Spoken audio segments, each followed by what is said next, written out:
Turismo at kalusugan ang isinulong ni Senator Lito Lapid sa Iloilo. Masamang epekto ng pagmimina sa Palawan naman ang tinalakay ni Amira Lidasan, Ronel Arambulo, Franz Castro, Mimi Doringo at Modi Floranda.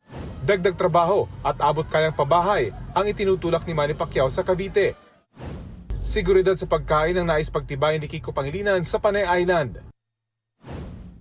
Si Ariel Querubin, tinawag na tunay na bayani ang mga guro. May mga meet and greet at motorcade naman sa Pangasinan si Senator Bong Revilla. Si Senator Francis Tolentino, binigyang halagang papel ng barangay at SK officials. Pagbibigay ng insentibo sa mga empleyado ng gobyerno ang naisisulong ni Benher Abalos.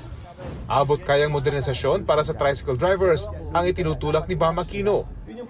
Pagtutok naman sa mga benepisyo ng barangay officials ang ipinangako ni Abby Binay. Paghahatid ng serbisyong medikal sa mga komunidad ang itinutulak ni Senador Bongo. Patuloy namin sinusundan ang kampanya ng mga tumatakbong senador sa eleksyon 2025. Rafi Tima nagbabalita para sa GMA Integrated News.